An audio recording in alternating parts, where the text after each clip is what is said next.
Toux sèche ou toux grasse? Comment les différencier et éviter les erreurs courantes? On n'utilise pas les mêmes réflexes ni les mêmes traitements selon le type de toux. Dans cette vidéo, je t'explique ce que cela peut signifier, quoi faire, ce qu'il faut éviter et quand consulter. La toux est un réflexe de défense des voies respiratoires. Elle protège les voies respiratoires irritées ou aide à évacuer le mucus. L'objectif n'est donc pas d'arrêter la toux à tout prix, mais de traiter la cause et de soulager intelligemment. La toux sèche, c'est une toux sans crachat, souvent irritative et parfois en quinte. Elle peut survenir au début ou à la fin d'un rhume quand il reste de l'irritation.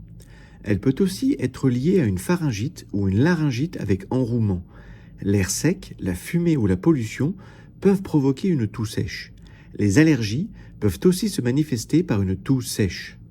Le reflux gastro-œsophagien provoque souvent une toux, souvent la nuit et après les repas. La toux sèche liée à de l'asthme peut se traduire par une toux nocturne à l'effort et accompagnée de sifflements. Bref, sèche oriente vers une irritation plutôt que du mucus. La toux grasse, c'est une toux avec mucus. On sent que ça remonte, puis on crache.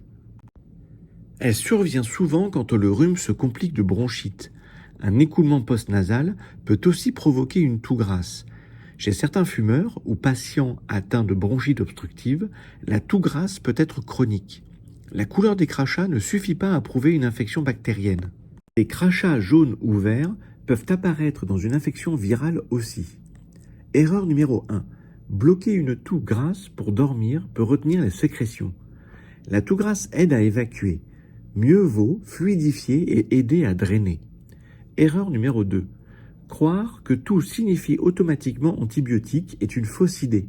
La majorité des toux aiguës sont virales et se gèrent par surveillance et mesures simples.